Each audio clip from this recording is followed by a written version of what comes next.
everyone. Welcome back to the deep dive. You know how sometimes things just, well, they end. A project, maybe a season, sometimes even a whole era. Right. Change is constant. Exactly. But what if everything, everything, the entire universe actually cycles through creation and dissolution? That's the big question, isn't it? Yeah. And it's precisely what we're tackling today. We're diving deep into a truly ancient text that confronts these massive questions head-on. We're opening up Book 6 of the glorious Vishnu Purana, and its title, Dissolution. Pretty direct. It really is. And it's a remarkable section within this sacred text. It gives us such a profound window into Hindu cosmology, philosophy, and, the fundamental cyclical nature of, well, everything. Yeah. This isn't just some old document. You could see it as a living narrative that helps us grapple with these huge questions about change, endings, and maybe what lies beyond them. Absolutely. And our mission for this deep dive is basically to give you a shortcut to the core insights of this incredibly rich, dense section. We'll be focusing on the spiritually deep stuff, the mythological and symbolic narratives. That includes how the universe itself is structured, how it interacts with the divine. It's fascinating stuff. It really is. So get ready to navigate some truly vast concepts. Cosmic time, this intriguing idea of moral decay over ages, the very nature of suffering, which gets pretty intense, and, maybe surprisingly, several paths to liberation. And it's all pulled straight from the source material. Exactly. We'll be moving through this sacred text chapter by chapter, strictly in order, just as the inquisitive student, Maitreya, learns from the revered sage, Parashara. Right, following their dialogue. This lets us uncover the layers of meaning about dissolution in its different forms. We go from the unimaginably vast cosmic scale right down to the liberation of the individual soul. And don't worry, if you hear some Sanskrit terms, we'll explain the key ones briefly as we hit them. We want to keep that authentic depth, but, without losing anyone along the way. Sounds like a plan. Okay then, let's unpack this. The decline of virtue in the age of Kali. So our journey starts with Maitreya. He's just heard all about the creation of the world, the patriarchs, the grand lineages, quite a lot. The whole setup. Right. And with this kind of natural curiosity, he turns to the great sage Parashara with a new request. He wants to understand the great dissolution, the destruction of the world. It's the logical next question, isn't it? After creation, what comes next? How does it all end or perhaps reset? Exactly. And Parashara responds by introducing this profound concept of cyclical time. It's absolutely central to Hindu cosmology. He talks about the yugas, the ages, Chitta, Treta, Dvapara, and Kali. Right, the 4 ages. These 4 make up one complete cycle, and it spans an immense 12,000 divine years, which are much longer than our years. Vastly longer. And just to give you a sense of the scale we're dealing with here, one single day and night for the creator deity Brahma is equivalent to 1,000 of those 4-age cycles. 1,000. It just immediately establishes this almost incomprehensible vastness of the cosmic timeline. Absolutely. And it underscores that creation and dissolution aren't, one-off events. They're periodic, they recur. It's a rhythm. Okay, so if creation kicks off in the Kata age, the golden age, where does dissolution happen? Parashara makes it clear it's brought about in the Kali age. The final age in the cycle. And this is where it gets really interesting for Maitreya and for us listening now. Maitreya asks Parashara to describe the Kali age in detail, specifically that age where fourfold virtue is corrupted. And Parashara's answer is quite striking. He says, basically, that age is now upon us. What's the impact of that statement, both for Maitreya back then and maybe for us today? Oh, that's incredibly powerful because it immediately grounds this ancient text right in the present moment, or their present moment, which they saw as the Kali age. It makes it profoundly relevant. Right, not just theory. Exactly. Parashara isn't just talking about some abstract future. He's describing the reality they were living in. And the text then dives into this incredibly detailed, often quite stark, depiction of the Kali age. It paints a picture of widespread decay, societal, moral, material. It's quite a list. It really is. It highlights how the very fabric of society seems to unravel from its ideals. Yeah, on a societal level, for example, there's a serious lack of adherence to the traditional orders of life, the Varna system, and the stages of life, the ashramas. People just aren't following the expected paths. Right. Vedic rites from the Sama, Yajurvedas, they're neglected. Sacred fires aren't kept. Even the deities themselves are somewhat ignored. Marriage customs break down. Students aren't living with their gurus anymore. It even mentions kings procuring women regardless of their clan. It sounds like a fundamental breakdown of the established social order. It really does, and this erosion seems to extend into spiritual practices too. Any spiritual initiation, no matter the tradition, is described as becoming just, an act of atonement. Like a formality. Exactly. The true spiritual depth, the transformative power, it's lost.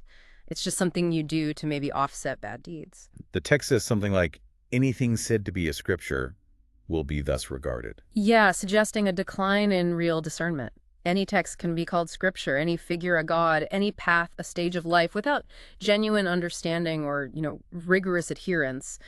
Shallow acceptance replaces deep wisdom, it seems. And this degradation touches moral and material life as well. For sure. Virtue itself gets reduced to simple acts like fasting, austerities, donations often driven more by perceived need than deep conviction. Superficial piety, perhaps? Maybe. And people find pride in just meager wealth. Women's beauty is reduced to just their hairstyle because they don't have traditional ornaments like gold or jewels. Wow. Marriages are driven by wealth, not loyalty. Wives abandon poor husbands for richer ones. Bribery gets you mastery over men, and nobility comes from connections, not your birthright or character. So merit counts for less. It seems so. People's concerns shrink down to just their home, their wealth, their stuff. Money gets squandered on fleeting amusements. And this detail is really striking. People become so selfish they won't even share the tiniest coin, like 1/8 of a farthing, a paw, even with a friend. That level of selfishness really paints a bleak picture of human connection, doesn't it? It does, and it's compounded by economic and environmental distress. Cows are valued only for their milk, losing their sacred status. It's commodities. Yeah, there's constant fear of drought and famine. People are anxiously looking at the sky, starving, resorting to eating roots, leaves, berries like ascetics, but without the spiritual focus. Just desperation. Right. A general lack of ease, pleasure, protection. People neglect basic hygiene like eating before washing. They skip offerings to gods, guests, ancestors. It shows a collapse of both material well-being and basic piety. And the text gives a pretty stark picture regarding women and children, too. It does. It's quite harsh, honestly. Women are described as greedy, short, gluttonous, having few resources but many mouths to feed. They're surly, ignore elders and husbands, selfish, sullen, slovenly, abusive, untruthful. Even well-born women are drawn to wicked men, becoming vulgar and depraved. And lifespans are drastically shortened. Girls bearing children at 5 to 7 years old. 5 to 7. Yeah. Boys at 8 to 10. Youths go gray at 12. Nobody lives past 20, it says. That's shocking. Infants even perish because of the sovereign's sins. It's like the whole world is just unraveling at its core. And the corruption hits authority and roles too, right? Pervasive. Boys and the uninitiated get Vedic instruction, which shouldn't happen. Householders neglect sacrifice and donations. Ascetics in the forests take food from villagers. Mendicants, who should be detached, are bound by family ties. The roles are reversed or corrupted. Totally. Kings don't protect subjects, they plunder them under the guise of taxes. Monarchy is based purely on having horses, chariots, elephants. The weak just become subjects. That makes right. Pretty much. Even traditional jobs collapse. Vaishyas, traders, farmers abandon their roles to become artisans, essentially living as Shudras, the lowest social order. And Shudras themselves adopt mendicant vows and lead heretical lives, even though they're unordained. A complete inversion of the ideal social and spiritual order. It really sounds like an age of just complete decline. And the signs of Kali's influence is listed everywhere. A rise in heresy, a decline in the Vedic path, fewer pious men. The Lord of Sacrifice isn't honored anymore. Right. People delight in heresy over Vedic recitation. They neglect Vishnu, the universal Lord, disregard gods, Brahmins, Vedas, ritual baths. Nature itself seems affected. Yeah. Scarce rainfall, low crop yields, fruit with no substance. Most clothes are flax. Most trees are shami trees. Most people are Shudras. Millet is the main grain. Goat milk is common. Ujjira grass oil is used for massage. Specific details painting a picture. Very specific. People honor their in-laws over their own parents. They befriend their wife's kin more readily. Foolish folk err daily, beset by sins of body, voice, mind, and maybe the most chilling part. Vedic recitation just stops. The sacred cries, Valo, Swada, Swa, they're heard no more. The world is left feeling kind of alone. It is a truly bleak picture, a world just spiraling into chaos and spiritual darkness. But then Right at the end of this chapter, the text drops this crucial, almost paradoxical point about the Kali age. Ah, right, the twist. Yeah, despite all this degradation, Parashar reveals that in this age, one may, with little effort, earn a peerless store of merit, which in the kite age would require much more austerity. That's completely unexpected after everything we just heard. Totally. And this twist perfectly sets the stage for our next chapter. It suggests that even in the darkest times, there's this unique, surprising opportunity for spiritual growth. Okay, so that concludes our exploration of Chapter 1, which sets a rather grim stage, but with a hint of something unexpected. Vyas reveals the single virtue of the Kali age. Okay, picking up on that intriguing paradox about the Kali age, the sages are now in a real head-scratcher. They're puzzled. They're debating which age, Kata, Trita, Dvapara, or Kali, actually gives the most reward for the smallest virtue, and who finds it easiest to achieve. It's a core spiritual question, isn't it? How do you maximize your spiritual bang for your buck, so to speak, Yeah. especially when everything seems so difficult? Exactly. So naturally, they go looking for guidance from the top authority. Vyasa, revered as the greatest seer and arranger of the Vedas. Makes sense. Go to the source. But what happens next is really captivating. The sages find Vyasa doing his morning rituals in the Gaga River.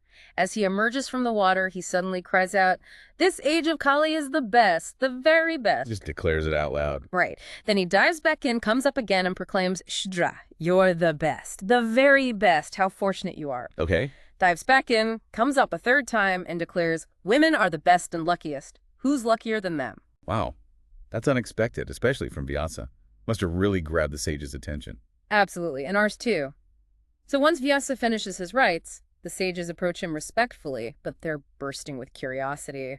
"You just praised the Kali age, a Shudra, and a woman as the best. Sage, we really want to hear about this." I bet they did.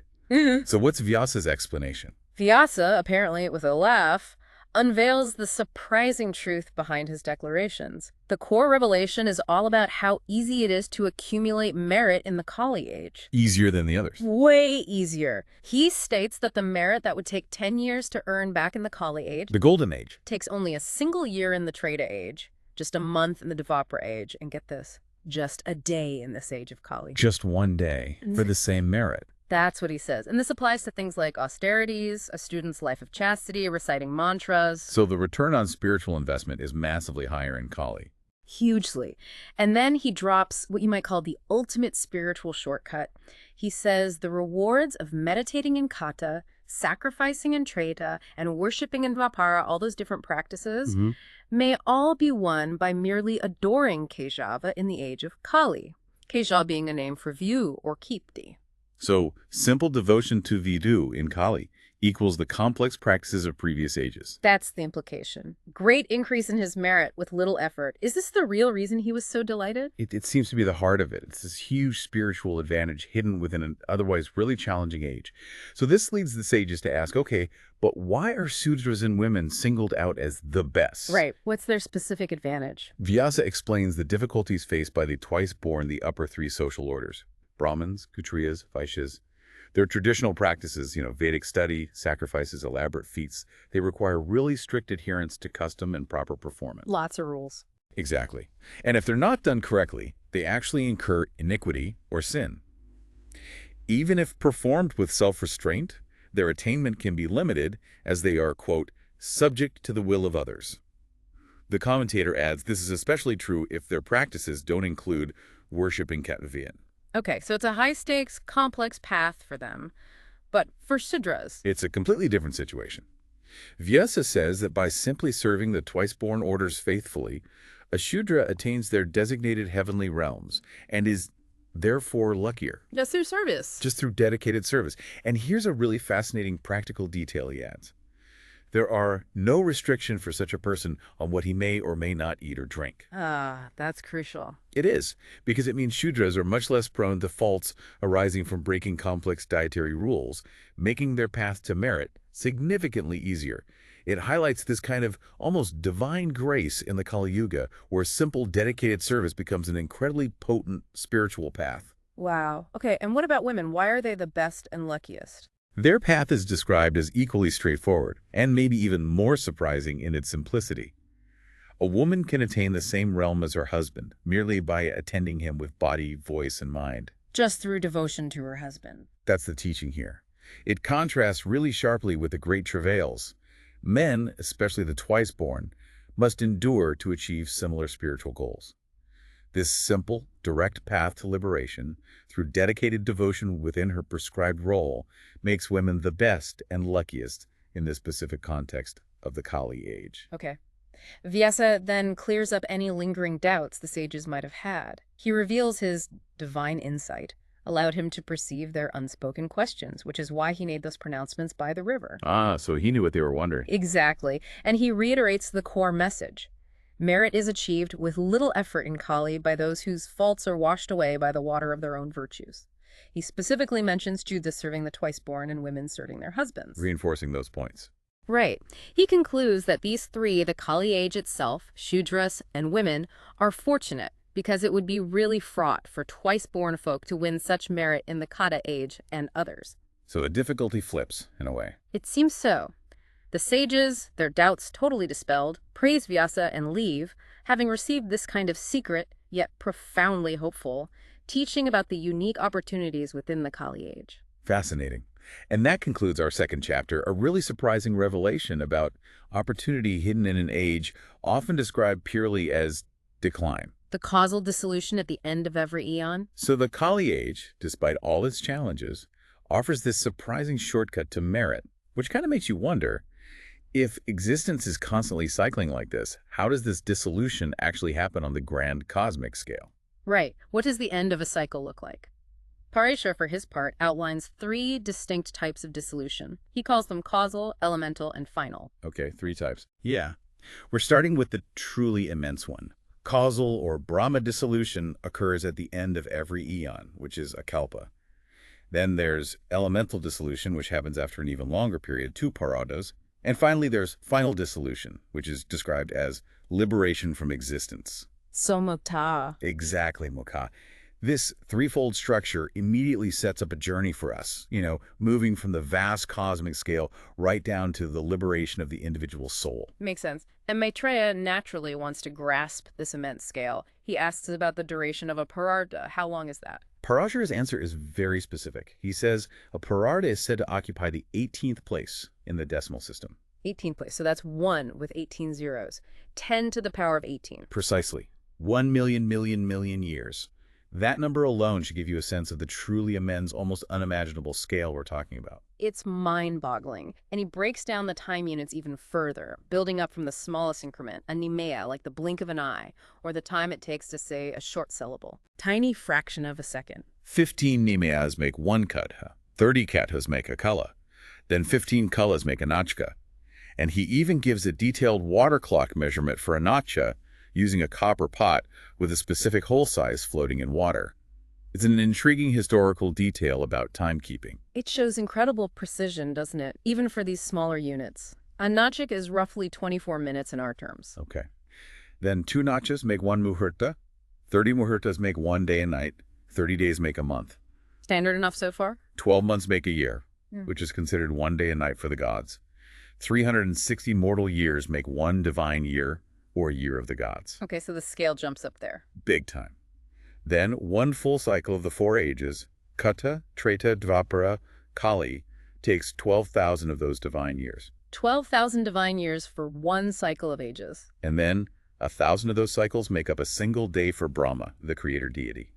The single day for Brahma is called a kalpa, or an eon. Wow, 1,000 times 12,000 divine years. And during 1 kalpa, 14 different manus are said to preside over creation. 14 reigns within 1 day of Brahma. Right, and it's precisely at the end of each kalpa, each day of Brahma, that this causal or Brahma dissolution of the world takes place. Okay, so that's the time frame for this first type of dissolution, an almost incomprehensible amount of time leading up to each cycle of destruction. Exactly.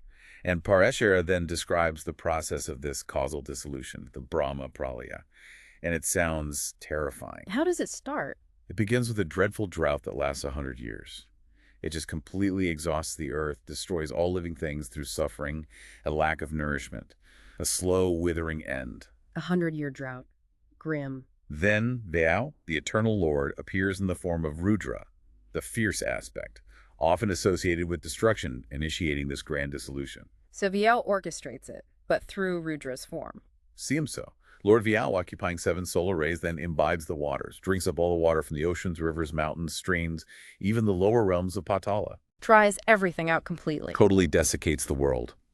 These 7 rays, now supercharged with all that absorbed moisture, they strengthen and give rise to 7 blazing suns in the sky. 7 suns. 7 suns. And they burn the threefold worlds, that's the earth, the atmospheric realms, and the heavens, along with the lower realms too. The whole world becomes scorched, barren, described vividly as resembling a tortoise shell. Wow. Total incineration. And the fire doesn't stop there. Hari, another name for Vitan, takes on Rudra's form again, becoming the scorching breath of the great cosmic serpent Sa. This fiery breath burns the lower realms, Patala. From below as well. Yeah. Then the blaze spreads upwards, consuming everything on earth, the atmospheric realms, the heavens. All 3 worlds then glow like a griddle, ringed by swirling flames, deprived of life forms, mobile and immobile. Utterly consumed by fire. The heat becomes so intense that the residents of the upper realms, like Maharloka, are forced to flee even higher to Janaloka, seeking refuge. Even the heavens aren't safe. Apparently not. But even Janaloka eventually becomes too hot. After burning the world to a crisp, Janardana, yet another name for Vishnu, still in Rudra's form, produces these terrifying clouds called Savartakas from his breath. Ah, the clouds of dissolution. And the description is incredibly vivid. They look like herds of elephants, shedding bolts of lightning, roaring with thunder.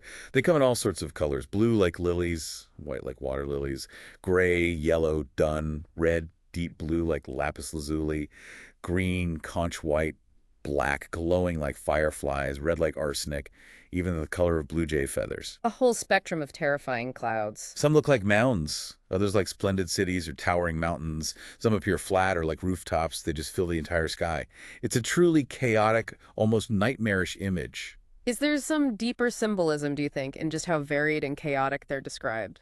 It certainly paints a picture of overwhelming, uncontrolled power, doesn't it? Like nature's fury unleashed on a cosmic scale. Absolutely terrifying. These monstrous clouds then pour down mighty torrents to finally quell the dreadful fires that swept across everything. So the flood follows the fire. Right. They douse the flames and then they just keep raining for 100 years or more, completely inundating the entire world. The earth fills with raindrops supposedly as big as dice. The waters flood the atmospheric realm, then the heavens. Everything submerged. Everything.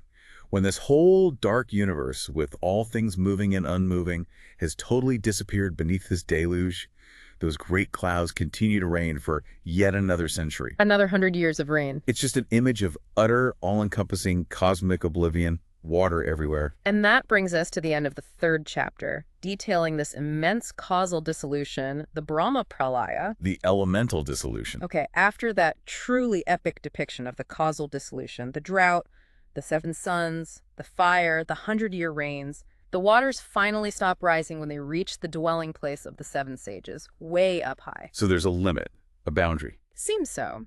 What's left is this singular, boundless ocean covering the entire threefold universe, just water. Then a wind, born as breath from Vidhu's mouth, blows for another 100 years, and this wind dispels all those terrifying Savartaka clouds. Clears the air, so to speak. Literally.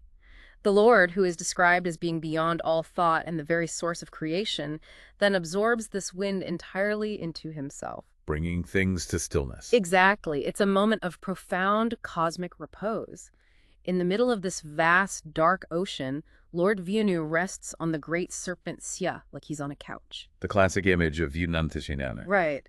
Hari, the source of everything, in the form of Brahma, reposes in what's called heavenly yoga nidra. It's a state of yogic sleep. Conscious sleep, almost. Yeah. And he's adored by enlightened beings like Sanaka and other Siddhas who had withdrawn to Janaloka, and he's contemplated by those seeking liberation who have risen even higher to Brahmaloka. This state itself is specifically called causal dissolution because it's caused by Hari reposing in the form of Brahma. So the pause is the dissolution in this sense. It seems so. And it highlights that deep cyclical nature again. When that universal being awakes, the world begins to stir, and when the everlasting God reclines upon his own bed of illusion, the whole world shuts its eyes. The cosmic inhale and exhale. Perfectly put. Just as one day for Brahma is 1,000 cycles of ages, his night, when the world is submerged like this, is of the same immense duration. And when he wakes at the end of that night, Vishnu, in the form of Brahma, creates the world all over again. That's the causal dissolution cycle. Got it. So now Parashara moves on to the second type, the elemental dissolution, or Prakritika Pralaya. Right. When does this one happen? This occurs after the drought and fire, when the world is completely submerged in that great ocean.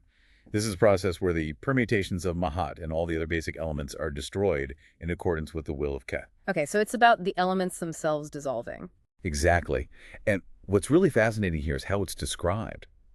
It's like a reverse creation, a grand absorption of elements back into their origins, step by step. Okay, a reverse creation. Let's unpack that because it sounds intricate. It's like the universe systematically unwinds itself, pulling everything back to its most basic essence. Precisely. It's not destruction like an explosion, but more like an unmaking, a systematic return to the source. Each element withdraws its core quality from the element considered grosser or more manifest than it. Okay, how does it start? First, the waters swallow the quality of scent from the earth. Earth's defining quality is smell. When earth is robbed of its scent, it's considered destroyed, and then it unites or dissolves into the waters. The water is now increased in billowing, spread across all the empty realms. So earth merges into water. What's next? Then, fire absorbs the quality of taste from water. Taste is water's essence. When that quality is lost, water is no more. It unites with fire. Fire then spreads everywhere, consuming the waters, filling the world with flames again, but this time it's fire absorbing water. Okay, water into fire. Then? After the universe is burned by this fire, the element of air, or wind, swallows form, which is the ultimate quality of fire, its visibility. When fire is reduced to air, light grows dim, the world darkens. Fire and air become one. Fire into air. What's left? Air. As the air, now shaking violently, reaches its origin, the element of space, or ether, swallows touch, which is the defining property of air. Air grows still. Limitless space alone abides. Just emptiness. Well, space characterized only by its own quality, which is sound. This space lacks form, taste, touch, scent, shape. It appears as pure immensity, filling the universe. Okay, so sound is the last quality remaining in space. What happens then? Then, the elements that possess sound and other qualities which are characterized by pride, hakara, and dullness, tamas, are absorbed. They're swallowed by Mahat. Mahat, what's that again? Mahat means greatness. It's characterized by intellect, buddhi. Think of Prakriti as the fundamental, unmanifest potential of everything, and Mahat as the first intelligent stir of that potential, kind of like the cosmic mind or intellect emerging from the primal soup. Okay. The whole cosmic egg with all its continents, oceans, realms, mountains, it dissolves into the surrounding waters. Then that water is absorbed by fire, fire by air, and air by space, as we just described. Right, the reverse cascade. And finally, Mahat and the other elements swallow space itself. And then the elemental state, Prakriti, absorbs Mahat and all the remaining elements. Back to Prakriti. What is that exactly? Prakriti is defined here as the state where the qualities, Kusattva, Rajas, and Tamas, are perfectly balanced, neither too little nor too much. It's the origin, primal nature, the highest cause, the unmanifest potential. Okay. And does it stop there? Not quite. This entire elemental state, both the seen, manifest, and the unseen Prakriti, is then absorbed into the singular, pure, immutable, eternal, ubiquitous primal spirit, which is described as an aspect of the universal highest self. So everything dissolves into spirit. Which itself is an aspect of the ultimate reality. This is where it gets to the absolute essence. Concepts like name and station, they just don't apply to this universal Lord. This ultimate being should be understood as pure existence, Sat, consisting in knowledge, Jhana, and transcending even the individual self, Atman. This sounds like the definition of Brahman. Exactly. This is Brahman. This is the absolute. This is the abode, the highest self, the Lord. This whole world is Vya. Primal nature, Prakoti, and primal spirit, Pro, are absorbed by this highest self, who is hymned by name as Vyo in the Vedas. So Vyo is equated with the ultimate Brahman here. Yes. The text also mentions that both sacrifice, yaja, and renunciation, jaga, are the two forms of pious acts prescribed in the Vedas, and through these, people worship Vishnu in his universal form. He is beyond words, described as seen, unseen, eternal spirit, highest self, and Hari of universal form. It's trying to capture the uncapturable. And just to give us another sense of scale, those two Parardas mentioned earlier, the 10 to the 18 years, Mhm. That immense period forms a single day for Vidu. And when the scene is absorbed into Prakti, Prakti into spirit, and spirit into the Supreme Being, that marks the beginning of Vidu's night, which is of the same immense duration. An even vaster time scale. Unimaginable. But then there's a crucial philosophical clarification. What's that? It says there is actually no day or night for the everlasting highest being. It's just a way of speaking of the Lord. Ah, so it's an analogy for our understanding. Exactly. A way for human minds to try and grasp something utterly beyond time and change. And this completes the elemental dissolution, this incredible reverse process of creation, bringing everything back to the ultimate unmanifest source. Wow. And that profound cycle concludes our fourth chapter. The final dissolution and the nature of suffering. Okay, we've explored dissolution on the truly grand cosmic scale. The causal dissolution at the end of Brahma's day, and the even deeper elemental dissolution back into Praki and spirit. Right, the big picture stuff. But now we shift focus. Right. We're moving to the most personal and maybe for many of us, the most relevant form of dissolution, the final dissolution, which is liberation from existence itself, or moksha. The ultimate goal in many Indian traditions. Exactly. And Parashara tells Maitreya that the wise person who truly understands the three kinds of worldly suffering will attain this final dissolution. It's a state marked by spiritual knowledge, jnana, and dispassion, vairagya. Interesting that understanding suffering is the prerequisite. Yeah, it seems crucial. Why do you think the text provides such an unsparing, almost clinical breakdown of pain before it even really gets into liberation? What's the insight here about suffering's pervasive nature? That's a great question. I think it's absolutely fundamental. By establishing just how universal and inherent suffering is within embodied existence, the text creates the necessity for liberation. If pain is inescapable within the cycle, then true, lasting freedom must lie beyond that cycle of birth and death itself. It motivates the quest. Makes sense. You need to know what you're trying to escape from. Precisely. And the text then meticulously details these three kinds of suffering. They're categorized as adhyatmika, adiparaka, and adhidavika. Okay, let's break those down. First, ayatmika. That's internal suffering. Right, arising from within oneself. And it impacts both the body and the mind. The list of bodily afflictions is pretty comprehensive. Headaches, colds, fever, gout, fistula, spleen issues, hemorrhoids, asthma, tumors, vomiting, eye diseases, dysentery, leprosy. It goes on. All the common ailments, and some serious ones too. And mentally, the suffering stems from our own emotions and thoughts. Desire, anger, fear, hatred, greed, delusion, depression, grief, envy, contempt, jealousy, selfishness. The internal struggles we all face. These are the pains arising from within our own being, seemingly inescapable as long as we identify with this body-mind complex. Okay, that's atyatmika. What's the second type? Itipatika. This is suffering that comes from other living beings. External, but from creatures. Exactly. This includes things like attacks from wild animals, birds, even other people. It also lists less tangible beings like flesh-eating Pisheka demons, serpents, rakasas, snakes, various insects. Essentially, any harm inflicted upon us by another living entity. Okay, and the third type? Achidevika. This is suffering arising from natural, often uncontrollable forces, usually translated as divine or supernatural sources, but it covers things that seem beyond human or animal agency. Like? Things like extreme cold, heat, wind, rain, floods, lightning strikes. Basically, the often impersonal forces of nature that cause us pain and hardship. Got it. Internal, from other beings and from natural forces. But the Purana doesn't just list these categories, does it? It goes much deeper. Oh, much deeper. It takes us on this incredibly detailed, almost visceral journey through suffering as it manifests across all stages of life and even beyond death.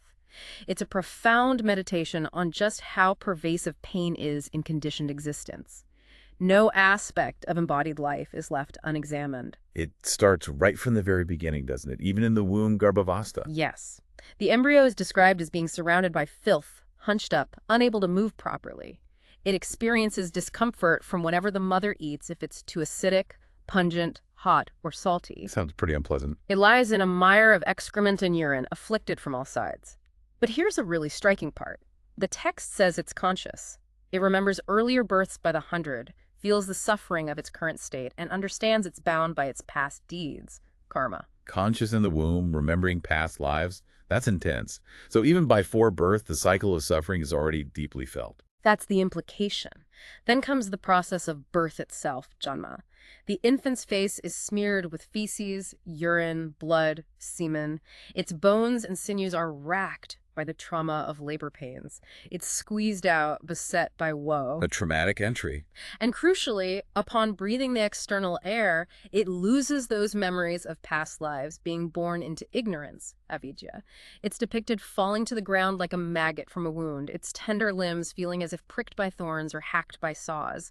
Ouch. Completely helpless, totally dependent on others for basic needs, bitten by pests, mosquitoes, flies, unable to even fend them off. It's a stuck portrayal of utter vulnerability in the immediate onset of physical discomfort. And that's just day one. Childhood, or balya, brings many more earthly pains, the text says. Then comes adulthood, which is often characterized by avidya or ignorance. Right. The text states that the individual, shrouded in dullness, doesn't know their origin, their true nature, their destiny. They don't understand what binds them to the cycle of suffering. They can't distinguish cause from effect, right action from wrong action, virtue from non-virtue, duty from non-duty. Fundamentally lost. Fundamentally lost, deluded, obsessed with their own penis and their stomach, it says quite bluntly. No better than animals in their basic drives, constantly suffering from this root ignorance. And this ignorance has consequences. Big ones. It leads them to neglect proper sacrifice and righteous actions, which, according to the text's framework, leads inevitably towards hell after death. It's portrayed as a tragic cycle, driven entirely by this lack of fundamental self-knowledge. Then comes old age, vardakya. And the description here is just unsparingly realistic. It really is. The body becomes frail, limbs weak, teeth loose or missing entirely, skin covered in wrinkles, vision impaired, nasal hairs grow long, the body trembles, Physical decline. bones protrude, the back bends, joints swell up, digestion becomes poor, movement minimal, difficulty just walking, rising, lying down, sitting, eyesight and hearing fail.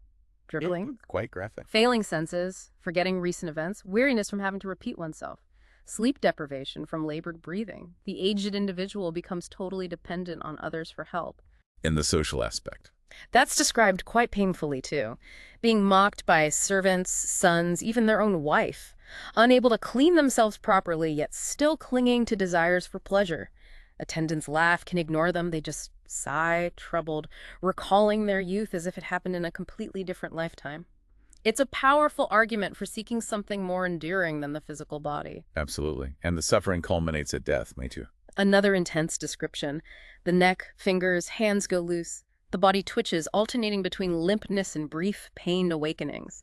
The dying person frets helplessly about their possessions, gold, stores, sons, wives, servants, houses, things they can't take with them. The final attachments. Exactly. They experience stabbing pains described as death's sharp arrows, ripping their vital organs like cruel saws. Eyes roll back, hands and feet convulse. Palate, lips, tongue become dry. The dreaded death rattle begins. A blocked throat, labored breathing, intense suffering, thirst, hunger. Overwhelmed by pain inflicted by Yama's minions, the agents of the Lord of Death, they finally die, only to receive another subtle body designed for experiencing the consequences of their actions, often torture, in the realms of hell. And the description of hell, or naraka, is equally graphic, isn't it? Extremely. Souls are caught in Yama's noose, struck with rods. They face the terrifying sight of the Lord of Death himself and travel a dreadful road to the hellish realms. These realms contain frightful burning sands, fires, machines, weapons. And the torment. Innumerable. Hacked with saws, cooked in pots, chopped with axes, buried alive, impaled, eaten by tigers, torn by vultures, devoured by leopards, boiled in oil, drowned in slime, dropped from great heights, thrown from catapults. The list goes on and on. These pains are presented as the direct karmic result of misdeeds performed during life. A clear cause and effect. But here's a crucial point the text makes. Even if you attain heaven or swarga through good deeds. It's still not the final answer. Right. A being in heaven is never truly free from suffering. There's always the fear of falling back down to lower realms when their good karma runs out. They are destined for rebirth and another death eventually. So even heaven is temporary, part of the cycle. Exactly. The whole cycle of samsara is portrayed as one of woe. Constant troubles in life, like a cotton seed tangled amid a mass of fibers. Winning, keeping, and inevitably losing wealth all bring woe. Pains arise even from loved ones. It paints a picture where attachment itself is the root of suffering. Precisely. Each thing that brings us joy, becomes the seed of a tree of pain. Wives, sons, friends, possessions, houses, fields, wealth, they're all depicted as causing, ultimately, more trouble than the joy they yield. So given this incredibly comprehensive, almost relentless depiction of suffering inherent in worldly existence, the question becomes unavoidable. Where do you seek shelter? Right. Where do you go to escape the scorching rays of worldly pain other than the shade of the tree of liberation? And the answer provided is clear. Complete and final union with the Lord, with Vasudeva.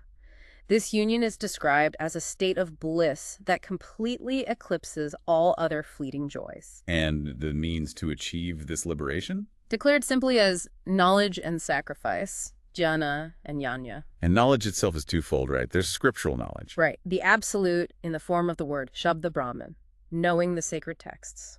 And then there's knowledge that comes from reflection or meditation. Yes, direct experiential knowledge, considered the highest form of the absolute, Parabrahman. Just as the sun dispels darkness, this true knowledge dispels the root ignorance, avidya, that binds us.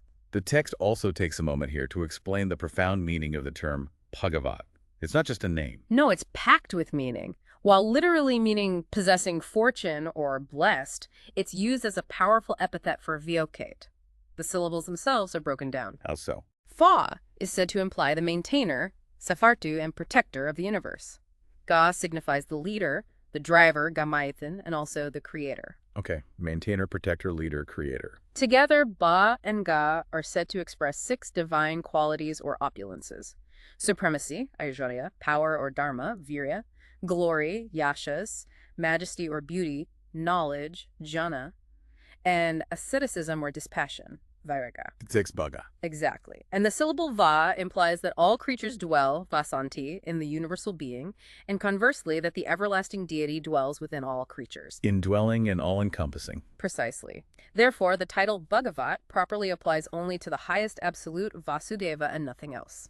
It signifies reverence, supreme wisdom, energy, strength, power, brilliance, and the complete absence of any negative or limiting traits. It's a definition of the ultimate. And it adds that only one who truly understands creation's beginning and end, the nature of right and wrong action, and the distinction between true knowledge and ignorance can properly be called a Bhagavat. Okay. And this nature of Vasudeva, the supreme being, is further elaborated through words attributed to a sage named Kichikvaja speaking to someone called Kartikya. What does he say? Kishva says, because he abides in beings and they abide in him, the creator and disposer of the worlds is Lord Vasudeva. He transcends creation's nature, all its transformations, its qualities, good, bad, neutral. He's beyond all limits, yet fills all space. Omnipresent and transcendent. Yes. He's the source of all blessings, accomplishing the entire act of creation with just a mere fraction of his ability, assuming an expansive form, showering benefits on the world. He's the sole repository of all energy, power, supremacy, perception, might, and strength. Higher than the highest, with absolutely no faults or imperfection. The ultimate source and perfection. Sovereign Lord, one yet appearing as many, unmanifest yet visible in creation, all-seeing, all-knowing, all-powerful. The knowledge of him is described as faultless, pure, supreme, unsullied, uniform spiritual knowledge, and crucially, all else is ignorance. A powerful declaration. This knowledge is the only true knowledge. That's the message. And this detailed exploration brings us to the end of Chapter 5, laying bare the nature of suffering and pointing towards the ultimate liberation through knowledge of the absolute Vasudeva. Kartikya and his cousin Kashishvaja. Right. After that intense contemplation of suffering and the path of knowledge as the ultimate antidote, the Buddha introduces a slightly different angle on achieving liberation. Okay. Paresha tells Maitreya that this highest spirit, Vasudeva, can be perceived through 2 essential means described as 2 eyes. 2 eyes, metaphorically speaking. Exactly. Vedic recitation is 1 eye, and yoga is the other. Both are essential, he says. The practice of both together reveals the highest spirit. Interesting. So scriptural knowledge and direct experiential practice through yoga, both needed. Seems so. Maitreya, naturally intrigued, immediately asks Parashara to describe yoga. Specifically, how does yoga help one perceive this highest Lord, the foundation of the entire universe? A very practical question. How does this work? And this question sets the stage for a really fascinating narrative. Parashara doesn't just give a dry definition of yoga, he illustrates it through the story of Kartikya and Kshidvaja. These are two cousins whose rivalry, perhaps surprisingly, ends up leading to profound spiritual insight. Ah, a story to illustrate the teaching, often the best way. Totally. Okay, let's meet these characters. There was a king named Janaka Dharmadvaja. He had two sons, Amitadvaja and Kektadvaja. Okay. Kektadvaja's son was named Kishithvaja. He became an expert in spiritual knowledge, The spiritually inclined cousin. Right. Amitadvaja's son was Kartikeya, also known as Kartikeya Janaka. He, in contrast, excelled in ritual action, karmakacha, and worldly matters. He was more focused on the practical, ritualistic side of things. The action-oriented cousin, so knowledge versus action. Exactly. And despite being cousins, they harbored this deep rivalry. Both wanted to usurp the other. Ultimately, Kachitsaja, the knowledge expert, succeeded in depriving Kachika, the ritual expert, of his kingdom. Ah, so the contemplative one won the worldly battle. Ironically, yes. Kartikeya, driven from his realm, was forced into exile. He wandered in the jungle with just his priest and ministers, taking very little else. A king reduced to wandering the forest. Yeah, but even in exile, he continued to conduct sacrifices. He was still hoping to gain knowledge of the absolute and somehow escape from death through his rituals, though the text notes he still lacked true spiritual insight at this point. Still clinging to the path he knew ritual action. Exactly. Meanwhile, Kachitva, the cousin who had usurped the kingdom and was known for his spiritual knowledge, faced his own dilemma. One day, while he was performing yoga out in the forest, a fearsome tiger killed his special dairy cow, the one used for sacrificial milk. Oh dear. That's a problem for a righteous king, especially one focused on proper practice. Big problem. He immediately sought advice from his own priests about the proper atonement required for the accidental death of this sacred cow during his practice. And did they know? Surprisingly, no, they didn't know the specifics for this particular situation, so they directed him to consult a sage named Kashru. Kashidvaja went to Kashru, but he also didn't know the answer. Kashru then sent him to another sage, Sunaka. Running around looking for an answer. Right, and it was Sunaka who delivered the truly stunning news. Sunaka told him, "The only one who truly knows the correct atonement for this is your rival Kartikeya, whom you've vanquished and driven into exile." No way. What an incredible twist of fate. The person he wronged is the only one with the answer he needs. Imagine hearing that. To be told that the only person who can solve your pressing spiritual, ritualistic quandary is the very person you've dispossessed and forced into the wilderness. That's a serious test of priorities. Pride versus spiritual integrity. Absolutely. But Kashidvaja, despite the deep enmity between them, shows remarkable resolve here. He decides he has to go and ask Katya. He values the reward of sacrifice, and ensuring his yoga practice remains unimpaired more than his personal safety or his pride. That shows serious dedication to the path, even if he was the aggressor initially. He does. So he dresses himself as an ascetic, wearing a black antelope hide, gets in his chariot, and rides directly to Kartikeya's humble camp out in the jungle. Bold move. How does Kartikeya react? Exactly as you might expect initially. Pure fury. He sees his enemy approaching, disguised as an ascetic no less. He immediately knocks an arrow to his bow, ready to shoot. He accuses Kashidvaja of attacking him deceitfully while wearing ascetic garb, calling him a foolish thief and his enemy. Understandable reaction. Totally. But Kashidvaja remains calm. He clearly states his purpose. "I haven't come to harm you, Kartikeya. I've come to ask you a question, not to fight you. So set aside your anger." De-escalating the situation. Right. This is a pivotal moment. Kartikeya pauses. He consults his ministers who are with him in exile, and their advice. It's pure realpolitik. They tell him, "Kill him now while you have the chance. This is your opportunity to gain back this whole world." Worldly advice for a worldly problem. Exactly. But Kartikeya's response here reveals a profound shift has occurred within him during his exile. He displays incredible wisdom. What does he say? He acknowledges their point. Yes, killing Kashidvaja now would grant him victory in this world. However, he counters, if he does that, victory in the next world will be his Kashidvaja's for seeking knowledge, whereas victory here is fleeting. Ah, the long-term perspective. Precisely. He continues, "If I forbear, I win victory in the afterlife, and Kashidvaja merely has the mundane realm." This is a crucial philosophical turn. He consciously chooses eternal spiritual victory over temporary worldly gain. He decides to spare Kashidvaja and listen to his question. That's a huge moment of transformation for Katya. choosing Dharma over revenge or regaining power. It really is. So Kaitya, putting aside his anger, describes the full, detailed atonement required by religious law for the accidental death of Kashidhvaja's cow. He gives them the answer freely. Yes. Kashidhvaja performs the prescribed rites, but afterwards he remains dissatisfied. He realizes he hasn't completed the transaction properly. He hasn't paid the traditional sacrificial fee, the Guru Dakan, to Katikya for the teaching received. The payment to the guru, an important part of the etiquette. Very important. So Kashidhvaja actually returns to Katikya's camp to offer this fee.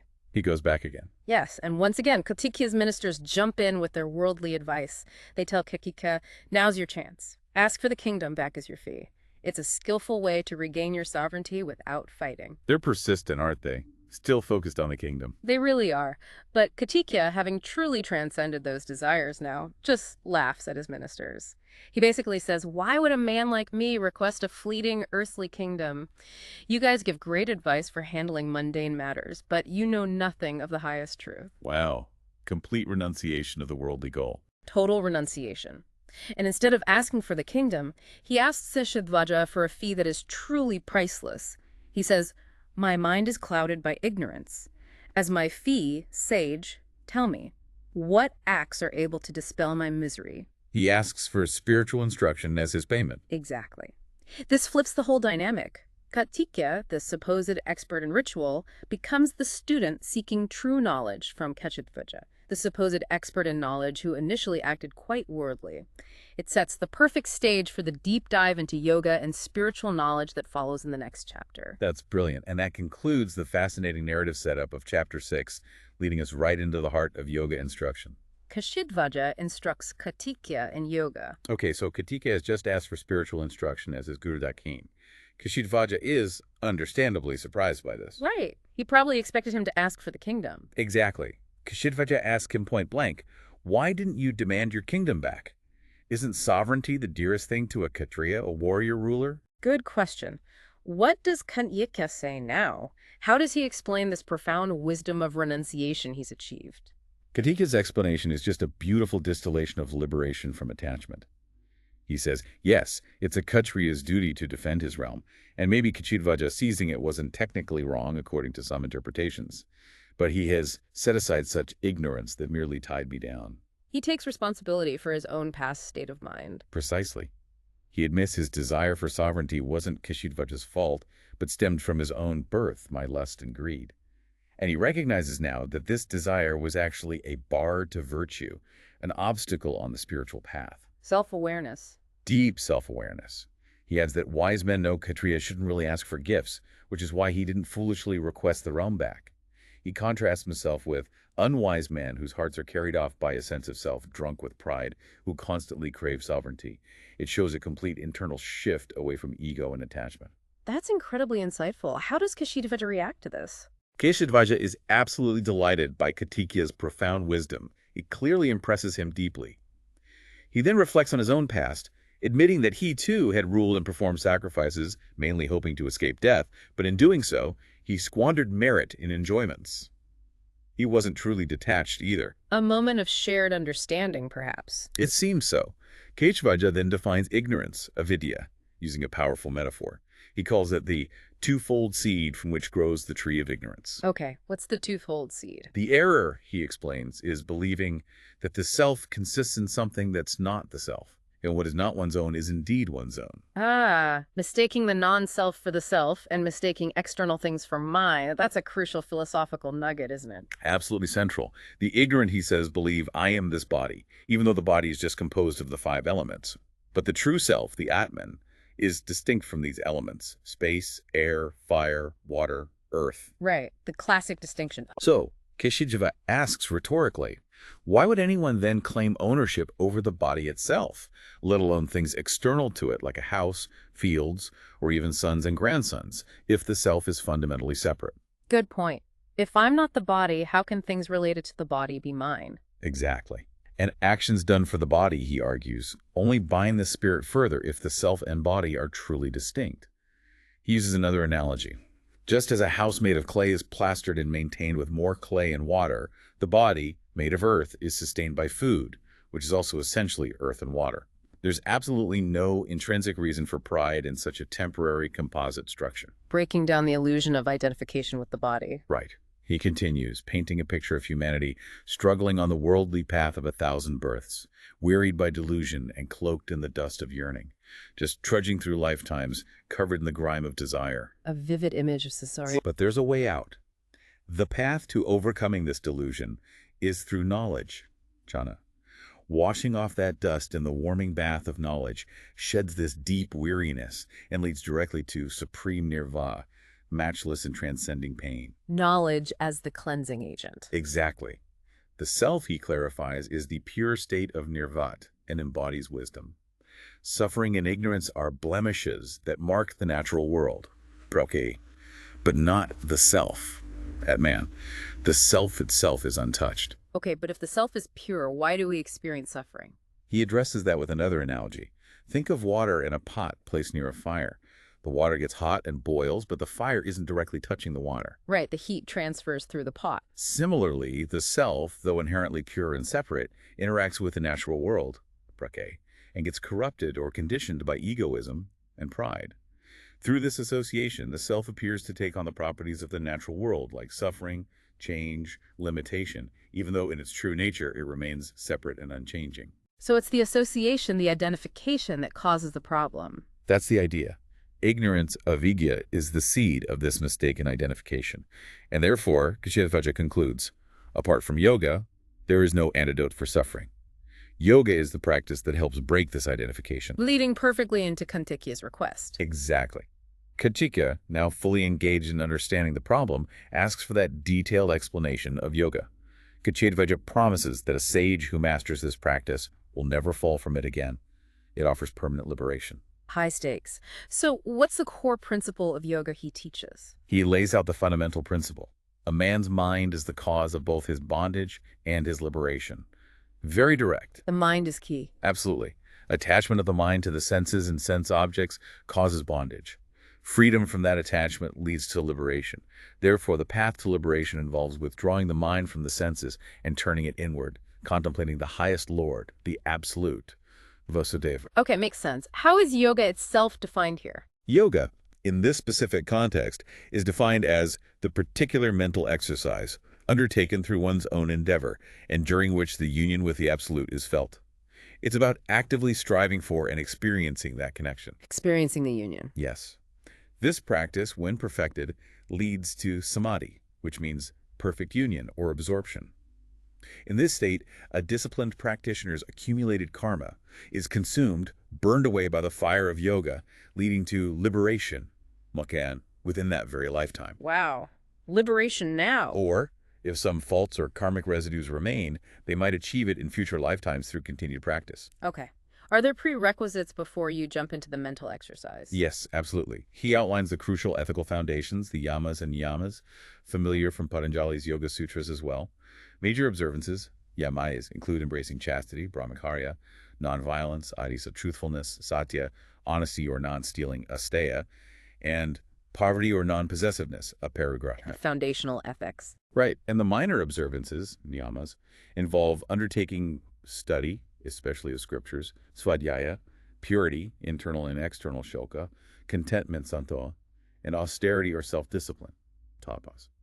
While these practices offer great rewards on their own, Kshetravaja emphasizes that for those truly free from yearning and desire, these very observances become the direct path leading to liberation. So ethics are not just rules, but part of the liberating process itself. Seems so. Following these ethical preparations, there's the physical and mental discipline.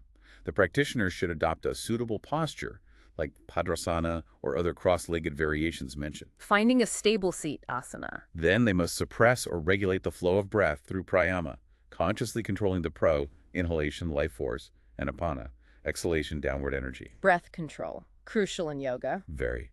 The next step is pratyahara, withdrawing the sense organs from their respective sensations, pulling the awareness inward. The focus shifts to internal mental activities as a way to curb the senses' outward pull. Turning the mind away from distractions. Right. This brings supreme control, even for the naturally fickle mind. Untamed senses, he warns, prevent union with the Absolute. Only with controlled breath and curbed senses can the mind finally be firmly set on the perfect refuge. The perfect refuge. What is that refuge, according to Kashidvaja? Kartikeya asks exactly that. Kashidvaja explains it's the absolute Brahman, and this absolute is twofold.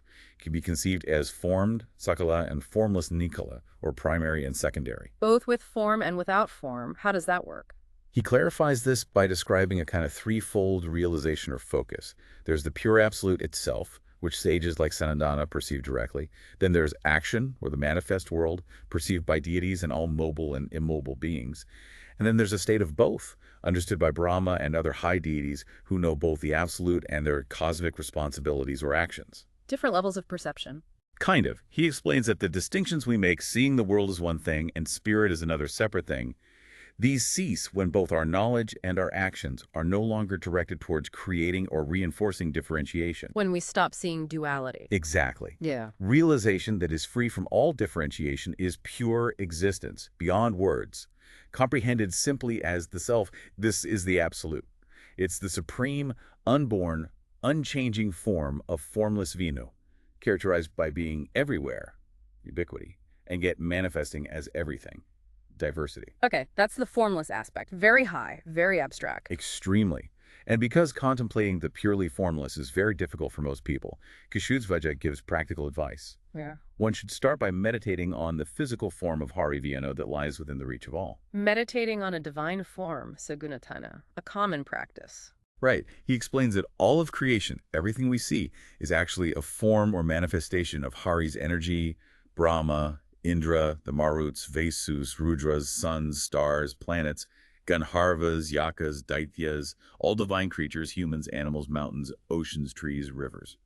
From the most primal matter, Prati, down to the most differentiated entities, sentient and insentient, creatures with 1 to many feet or no feet at all are filled with Vishnu's energy. Seeing the divine in everything. Yes, and he categorizes Vishnu's energies into 3 main types. There's the primary energy, which is the highest absolute itself, the formless Brahman.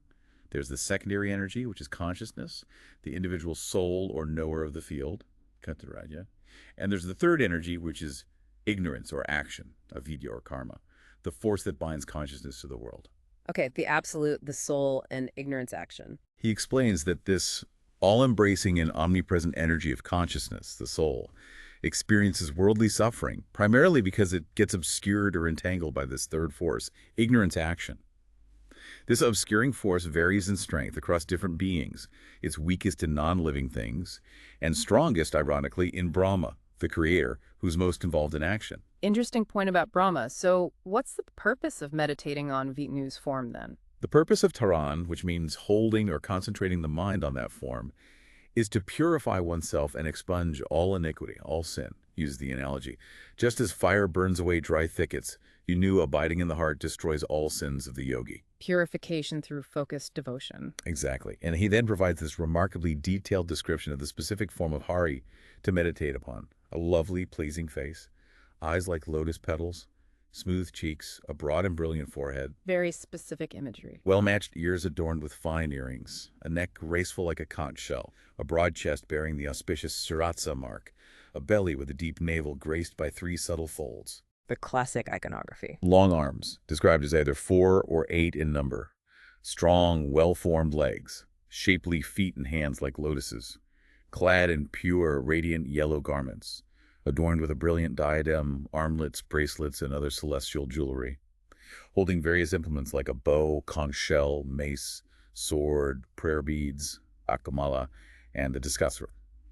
The ascetic, who Kashidvaja says himself consists of Vishnu in essence, should contemplate this glorious form with a completely focused mind. Okay, so you hold this detailed image. How does the meditation progress from there? Dharana, the holding, is considered perfected when this image never leaves the yogi's heart, no matter what they're doing, walking, standing, engaging in other activities. The inner focus remains constant. Deep concentration. Then the instruction is to meditate on a more tranquil form of Vishnu, without the weapons or elaborate ornaments, perhaps holding only prayer beads, a simpler, more peaceful image. Moving towards subtlety. Right. Then the yogi should focus intently on just a single limb of that form, say, the face, or a hand, and then gradually expand the focus back to the entire body to which that limb belongs. Refining the focus even more. Yes. This leads towards dhyana, true meditation. This is described as maintaining a single, unbroken mental image or stream of thought focused solely on Vitu Samim's form, stable and continuous. This state is reached, he says, after mastering the 6 initial stages of yoga, likely referring to yama, nyama, asana, trayama, pratyahara, dharana. Okay, so dhyana is unbroken focus. What's the final step? Samadhi, perfect union or absorption. This is attained when that heavenly form is born constantly in the mind, completely free from any other thoughts or distractions, just the object of meditation and the meditator merging. Pure absorption in the divine form. Ultimately, this practice, rooted in knowledge, enables the yogi to achieve the highest absolute. The individual self, Atman, is fully realized when all other limited forms of realization or identification are exhausted and transcended. Consciousness, Sita, is the means, but knowledge, jhana, of the self's true nature is the ultimate means to liberation. So the form leads to the formless. That seems to be the path outlined here.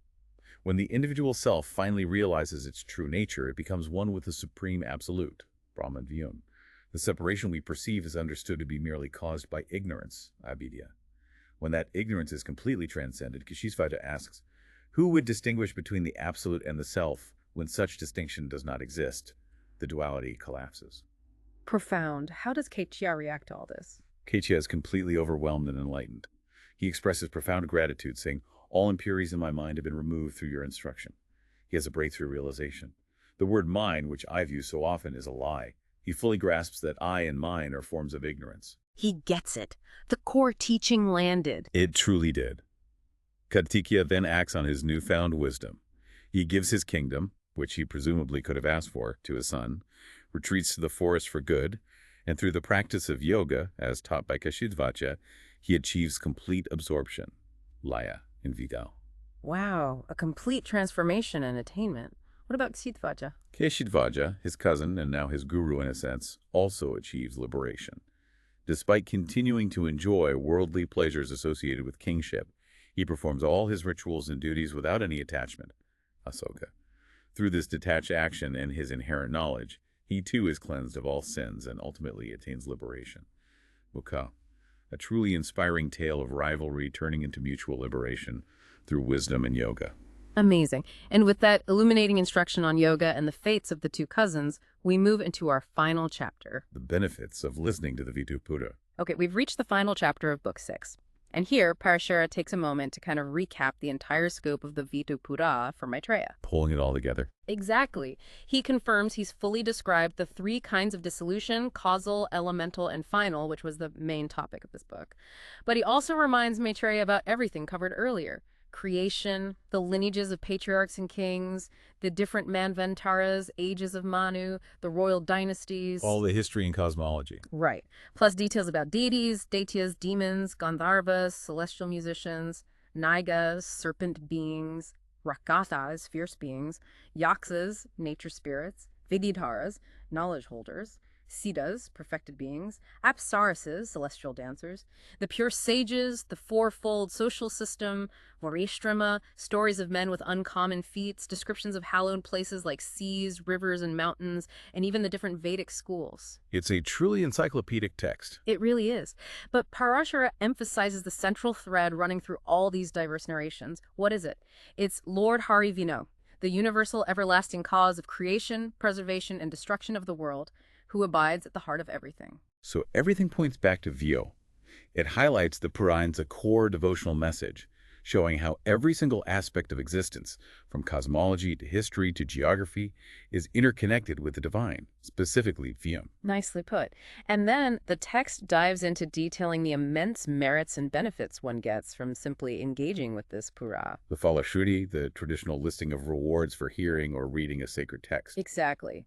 This imperishable Vaikava Pura, Parashara says, sweeps away all sins and stands as the first among all sacred texts as a path to reach the goals of human life. That's quite a claim. High praise indeed.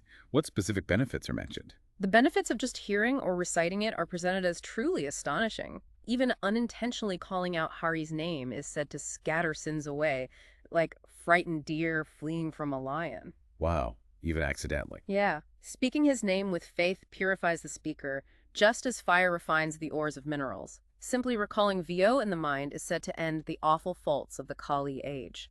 Powerful antidote to the difficult age we discussed earlier. It seems so. Hearing this whole account is said to gain the reward of an Ashwamedha sacrifice, the great royal horse sacrifice, a huge undertaking. That's a massive reward just for listening. It also grants the merit you'd get from fasting at famous holy places like Prayaga, modern Allahabad, Pokhara, Kurukshetra, and Mount Arbuda, and the reward of performing the daily Agnihotra fire sacrifice for an entire year. Equating listening with major acts of pilgrimage and ritual. Yes, and it gets even more specific.